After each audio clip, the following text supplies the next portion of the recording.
인류의 역사 혹은 기독교 역사에서 그리스도인들을 가장 당황스럽게 한 사건이 있다면 종종 소위 교회 지도자들에 의해서 자행된 말세의 예언이었습니다.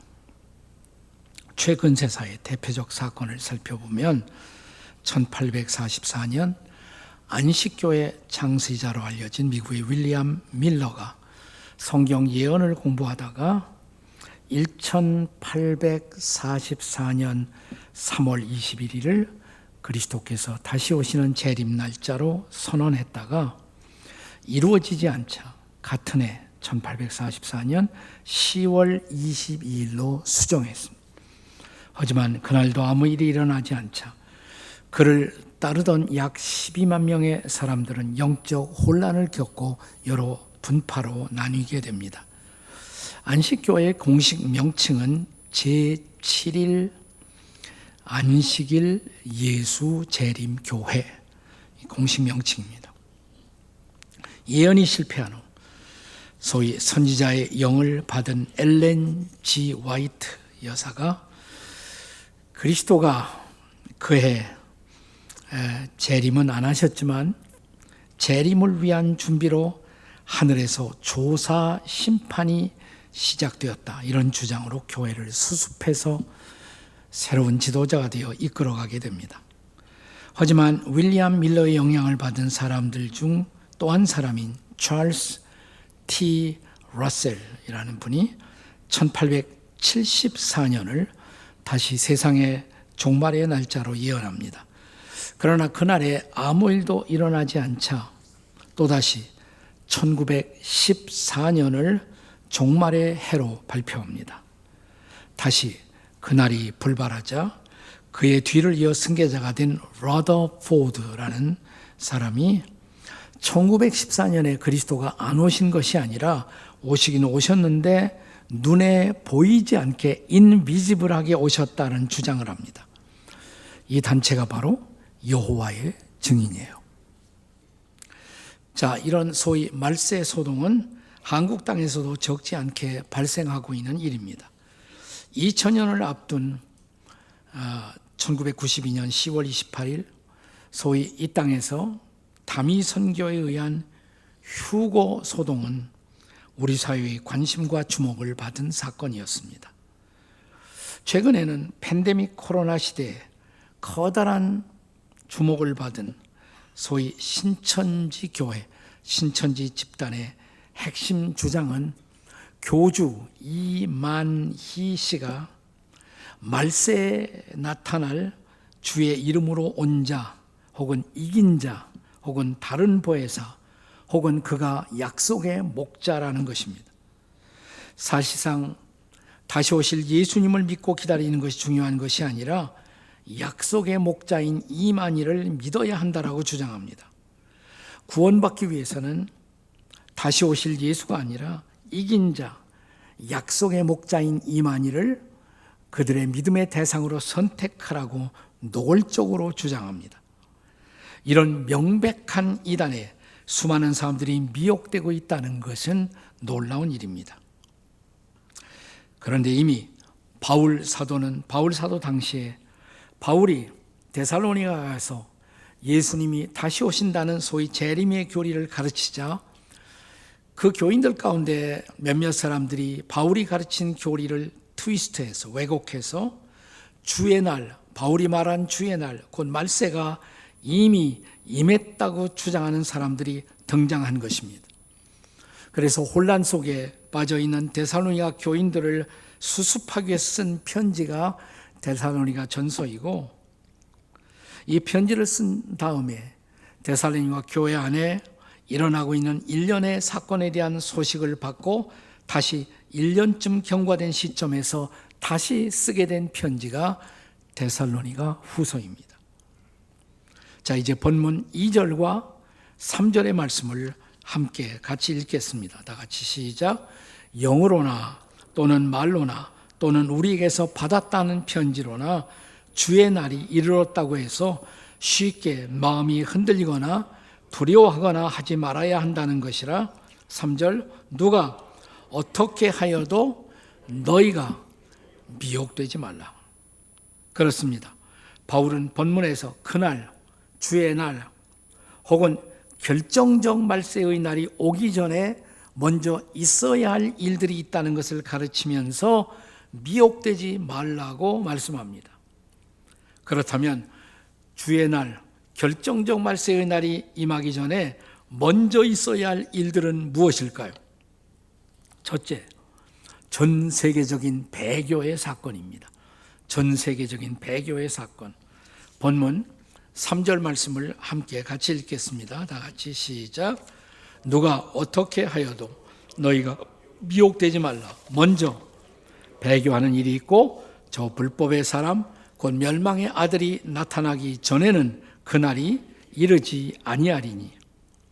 그러니까 주의 날 결정적 말세가 오기 전에 있어야 할 사건, 그 대표적인 사건이 대대적인 혹은 전 세계적인 배교의 사건이라는 것입니다.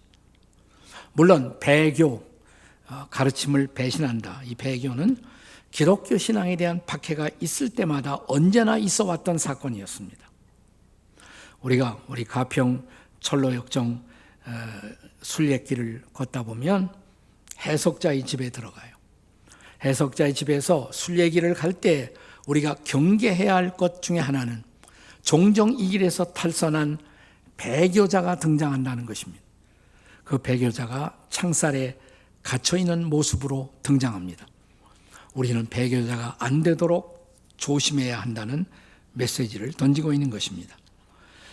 자, 그러면 말세에 우리가 그날을 분별하기 위해서는 대대적으로 전 세계적으로 사람들이 신앙을 떠나고 교회를 떠나는 배교 사건이 있을 것을 먼저 염두에 두십시오.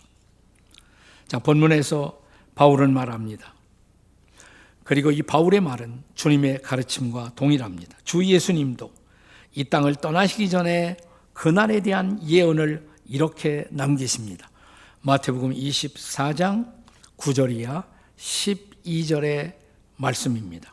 우리 같이 읽겠습니다. 다 함께 시작.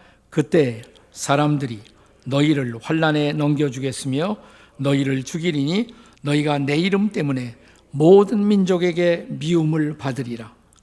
그때 많은 사람이 실족하게 되어 서로 잡아주고 서로 미워하겠으며 거짓 선자가 많이 일어나 많은 사람을 미혹하겠으며 불법이 성함으로 많은 사람의 사랑이 식어지리라. 아멘. 그리스도인들의 사랑이 말세가 가까울수록 더욱 식어질 것이라고. 믿음에 실족하는 사람들이 많을 것이라고. 그래서 서로가 서로를 크리스찬이라고 고발하면서 환난받게 하는 배교의 현상이 일어날 것이다 라고 우리 주님도 가르치신 것입니다. 오늘 우리가 살고 있는 이 시대에도 잘 믿는 것 같다가 갑자기 믿음을 떠나고 교회를 떠나는 사람들이 있는 것을 종종 보게 됩니다. 오늘날 우리는 이런 사람들을 가나안 교인이다 이렇게 말합니다. 가나안, 안나가 교인이란 말이죠. 네. 물론 가나안 교인들 중에는 교회는 안 나오고 있지만 신앙은 지키고 있는 사람들도 있다는 것을 인정해야 할 것입니다. 하지만 교회를 멀리하면 궁극적으로 그의 신앙이 과연 지켜질 것인가? 이것이 커다란 물음표입니다. 성도의 교제는 신앙을 지키고 강화하는 가장 중요한 방편인 것입니다. 그래서 과거 지나간 날 박해 시대에도 성도들은 어떻게 해서든지 성도의 교제만은, 그것이 비록 주일 예배가 아닐지라도 성도의 교제, 소그룹만은 그들의 신앙을 지키고자 애써 왔습니다. 예를 들어서 중국의 지하교회, 또 오늘날 북한의 소위 가정교회도 이런 소그룹 형태로 믿음을 유지하려는 사람들의 노력이라고 볼 수가 있습니다. 히브리서 기자는 소위 히브리서 11장 위대한 신앙의 열조들의 믿음을 소개하기에 앞서 히브리서 10장 마지막 대목 38, 39절에서 이렇게 말합니다. 우리 같이 읽겠습니다. 다 같이 시작. 나의 의인은 믿음으로 말미암아 살리라. 또한 뒤로 물러가면 내 마음이 그를 기뻐하지 아니하리라. 우리는 뒤로 물러가 멸망할 자가 아니요 오직 영혼을 구원함에 이르는 믿음을 가진 자니라. 여기 계속 강조하는 말씀이 뒤로 물러가지 말라는 것이에요. 한번 따라서 하십시다. 뒤로 물러가지 맙시다. 옆에 사람에게 해보세요. 시작. 그러므로 하나님이 기뻐하시는 성도들은 누구입니까? 박해와 고난, 시련이 많을수록 더욱 믿음을 지키고 믿음의 자리를 지키는 사람들이어야 하지 않겠습니까? 그래서 예수님도 배교를 경계하며 이어서 주신 말씀이 마태복음 24장 13절입니다. 같이 읽겠습니다. 시작. 그러나 끝까지 견디는 자는 구원을 얻으리라. 아멘이십니까? 따라서 읽겠어요. 끝까지 견디는 자는 구원을 얻으리라. 옆에 사람 쳐다보고 끝까지 견딥시다 한번 해보세요. 우리 주변에서, 내 주변에서 많은 사람들이 박해를 받으면서 또 세속화의 기류 속에서 주님을 떠나고 교회를 떠나도 믿음의 자리를 지키는 사람들, 그들에게 주님의 구원과 상급이 있을 것을 믿으시기 바랍니다.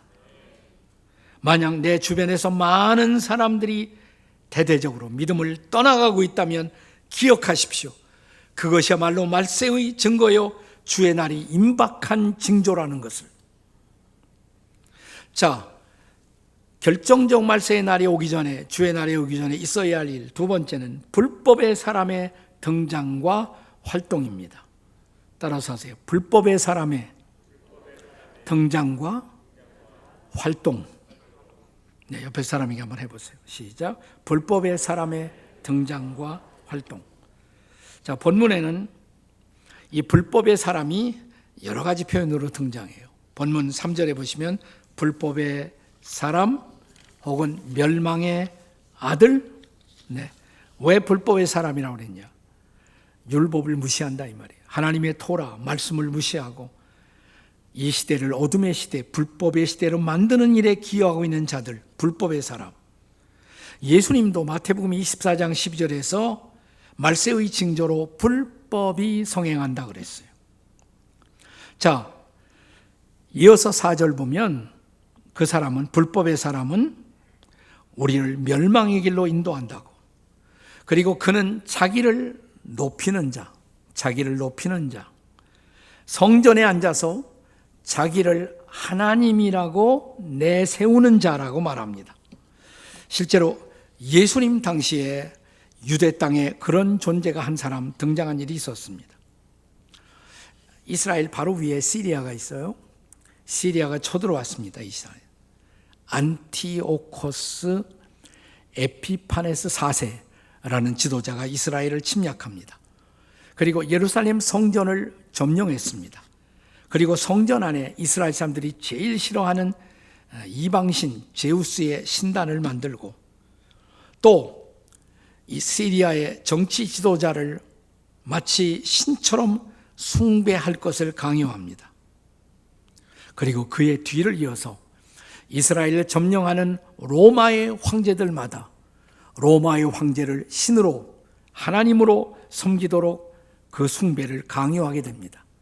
소위 가이오 칼리큘라라는 황제, 이어지는 아우구스투누스 황제, 그리고 이어지는 도미티니아누스 황제가 다 로마 황제를 신으로 숭배하도록 강요한 것입니다.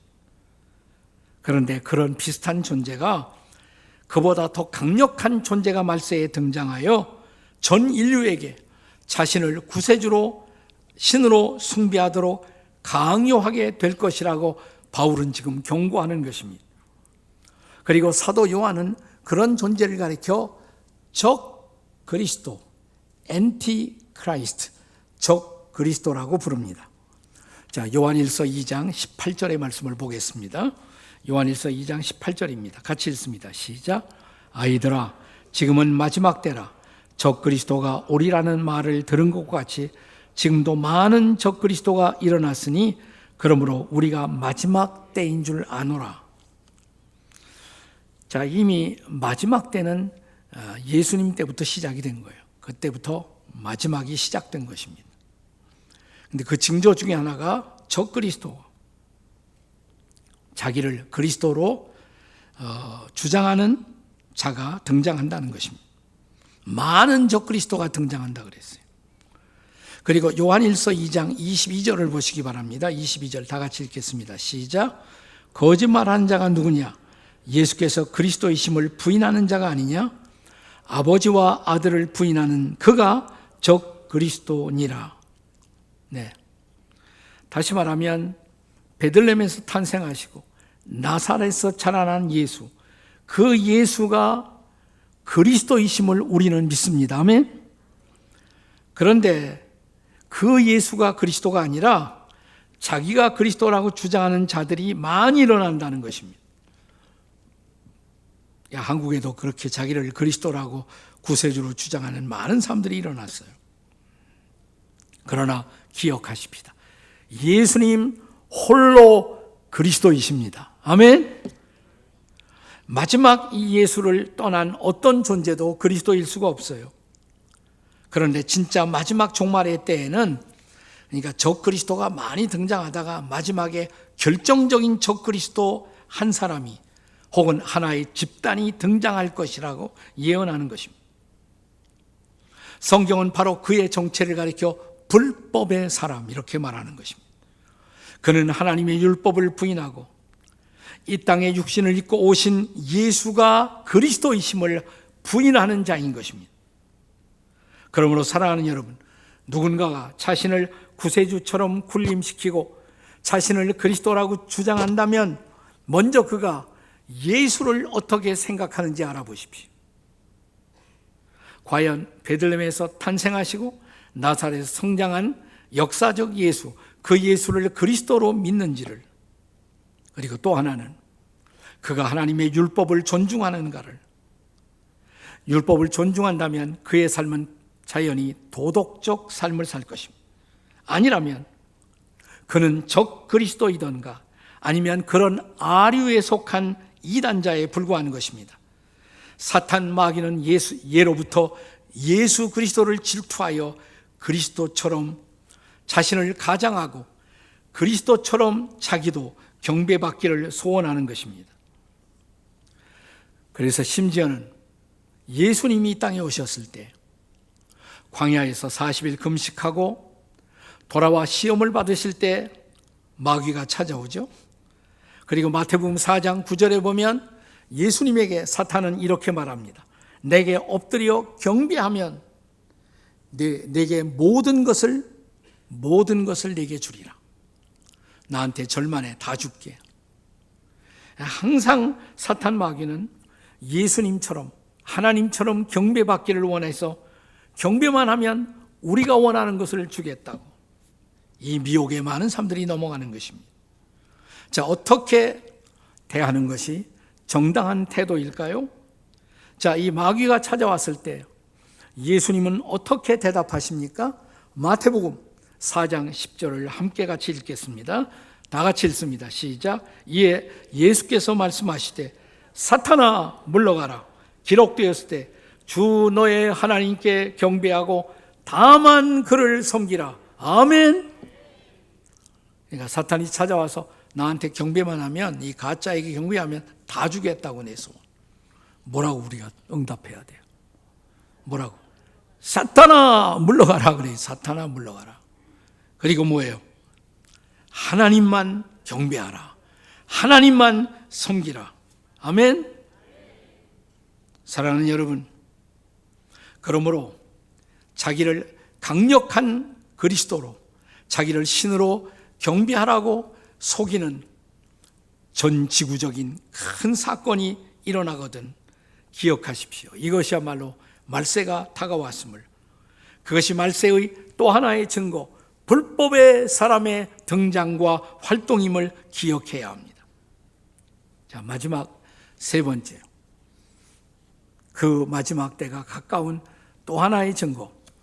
자, 이게 있어야 마지막 그분이 오십니다. 세 번째는 막는 자의 치열한 복음 증거입니다. 막는 자의 치열한 복음 증거. 자, 그럼에도 불구하고 결정적 말세, 성경이 말하는 결정적 말세가 아직 오지 않은 이유가 도대체 무엇이냐? 오늘 본문에서 바울은 그것은 막는 자 때문이다. 막는 것 때문이다. 이렇게 말씀하십니다. 그러니까 그때가 오는 것을 막고 있는 자가 있다는 것입니다. 본문의 6절과 7절입니다. 같이 읽겠습니다. 본문 6절과 7절 함께 같이 읽습니다. 시작. 너희는 지금 그로 하여금 그의 때에 나타나게 하려 하여 막는 것이 있는 줄 아나니 불법의 비밀이 이미 활동하였으나 지금은 그것을 막는 자가 있어 그 중에서 옮겨질 때까지 하리라. 여기 막는 것, 막는 자가 등장하죠. 이 막는 것, 막는 자가 누구이냐에 대해서 성경학자들은 치열한 토론을 지속하고 있습니다. 대부분의 결론은 이것입니다. 그러니까 이 말세가 오는 것, 결정적 말세가 오는 것을 막고 있는 자가 누구냐? 이것은 교회를 통해 일하시는 성령의 사역이라는 것입니다. 교회를 통해 일하고 있는 성령의 사역. 그러니까 아직 말세가 오지 않은 이유, 성령께서 교회를 통해 복음을 증거하고 더 많은 사람들이 구원을 받도록 하나님이 찬스를 주기 위해서 아직은 그날을 막고 계시다는 거예요. 우리 주변에 아직은 더 이 복음 듣고 예수 믿고 구원받아야 할 사람들이 우리 주변에 있기 때문입니다. 바로 그들은 여러분의 가족일 수도 있어요. 오늘 같은 날 우리 가족이 함께할 때 가족들에게 복음을 증언한다는 것은 얼마나 중요한 일입니까? 그런데 성령께서 이제 충분히 증언했다 이 세상에 라고 판단한다면 더 이상 막지 않으신다는 거예요. 막지 않으면 불법의 사람이 나타나 불법의 활동을 한다는 것입니다. 그러면 이 지구상은 개판이 돼요. 성경이 말한 마지막 환란의 때, 이걸 성경학자들은 7년 대환란, 7년 대환란 중에서도 마지막 3년 반 가장 치열한 환란의 때가 온다. 문자 그대로 말하면 치열한 3년 반, 한때, 두때 반, 세때 반, 1260일, 42개월 다 3년 반이에요. 그러니까 7년 동안의 환란이 오는데 그 중에서 마지막 3년 반에 치열한 환란이 지구상에 찾아온다는 것입니다. 그것은 문자 그대로 3년 반일 수도 있고 혹은 상징적인 어떤 기간일 수도 있을 것입니다. 이 마지막 환란의 때에 대해서 우리 시대의 복음주의 학자요 선한 목자였던 존 스토트 목사님은 마지막에 이루어질 세 단계를 이렇게 나누었습니다. 자, 첫 때를 가리켜서 억제의 때, 두 번째를 가리켜서 반역의 때, 마지막 심판의 때. 첫 번째 억제의 때라는 것은 불법이 활동하는 것을 억제하고 계세요. 성령님이. 그래서 아직은 사탄이 마음대로 활동하지 못하고 있어요. 우리가 살고 있는 이때가 바로 저는 이때라고 생각해요. 첫 번째 때. 그런데 두 번째 시대가 와요. 반역의 때. 즉 불법의 통제가 허용돼요. 그리고 불법한 아들이 정체를 드러내요. 그래서 지구상에 미중위의 환란이 다가온다는 것입니다. 이게 반역의 때예요. 그리고 마지막 세 번째 심판의 때, 예수께서 이제 결정적으로 다시 오심으로 적 그리스도를 패배시키고 멸망시키는 때라는 것입니다. 본문의 8절의 말씀이 이루어지는 때입니다. 8절 다 같이 읽겠습니다. 시작. 그때 불법한 자가 나타나리니 주 예수께서 그 입의 기운으로 그를 죽이시고 강림하여 나타나심으로 패하리라. 아멘. 그래서 이제 마지막 최종적으로 11절과 12절의 예언이 이루어지게 되는 것입니다. 같이 읽어요. 본문의 11절, 12절 다 같이 시작. 이러므로 하나님이 미혹의 역사를 그들에게 보내사 거짓 것을 믿게 하심은 진리를 믿지 않고 불의를 좋아하는 모든 자들로 하여금 심판을 받게 하려 하심이라. 아멘. 자, 우리는 바로 이런 환난의 때를 앞두고 살고 있는 것이에요. 그렇다면 이 환난의 때를 앞두고 환난의 시대를 대비하는 성도의 삶의 태도는 어떤 태도이어야 할까요? 역사의 환난의 때, 심판의 때가 가까울수록 하나님의 선하신 능력을 믿고 하나님이 이루실 일을 기대하고 기도하는, 그리고 최선을 다하는 사람들이 언제나 있어 왔습니다. 과거 유럽에 마치 말세를 방불케 하는 한때가 있었어요. 소위 나치 히틀러가 전 유럽을 지배하던 그때, 사람들은 그때 히틀러가 적그리스도가 아닌가 이렇게 의심하기도 했었습니다. 적그리스도적 광풍이 유럽을 지배하고 있던 때, 이 나치에 저항하다가 감옥에 갇혀 사형 선고를 받고 자기의 마지막 시간을 감옥에서 기다리고 있던 본회포 목사님은 이제 봄철이면 가는데 자기가 마지막 성탄을 맞이하고 마지막 새해를 맞이하면서 기도하면서 시를 한 편 씁니다. 그리고 자기의 약혼자에게 그 시를 써보냅니다. 그것은 다가올 자신의 마지막 때, 환난의 때를 대비하는 그의 기도였던 것입니다. 이 시의 제목이 선한 능력으로, 이것이 독일 교회에 나중에 독일 교인들이 좋아하는 찬양이 되고 우리 한국에도 건너와서 우리도 많이 부르는 찬양이 되고 전 세계에 영감적인 찬송이 되었어요. 어둠의 때, 환난의 때를 대비하는 성도들의 신앙의 태도를 보여주는 경건하고도 아름다운 도전의 찬송이었습니다. 선한 능력으로 그 선한 힘에 언제나 고요히 감싸여 그 놀라운 평화를 누리며 나 그대들과 함께 걸어가네, 나 그대들과 함께 한 해를 새해를 이어내 지나간 허물 어둠의 날들이 무겁게 내 영혼을 짓눌러도 오 주여 우리를 외면치 마시고 약속의 구원을 이루소서. 그 선한 힘이 우리를 감싸시니 믿음으로 일어날 일 기대하네.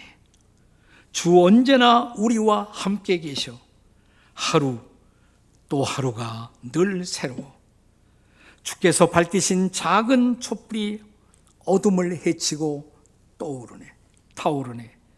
그 빛에 우리 모두 하나 되어 온 누리에 비추게 하소서. 이 주님은 오늘도 환난의 때를 앞두고 있는 저와 여러분에게 말씀하십니다. 너희는 미혹되지 말라. 다시 올 나를 바라보고 기대하라. 나를 의지하고 나만 따르라. 나의 선한 능력을 신뢰하고 하루하루를 살아라. 오늘 이 말씀이 새해를 맞는 저와 여러분을 향한 주님의 권면의 말씀이기를 주의 이름으로 축복합니다. 아멘. 기도하시겠습니다.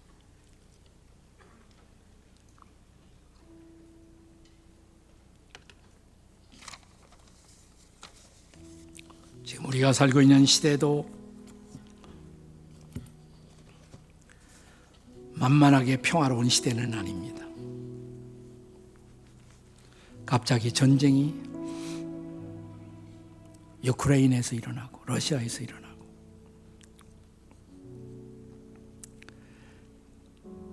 이 한반도의 남쪽을 위협하는 핵 위협의 소리가 계속 들려오고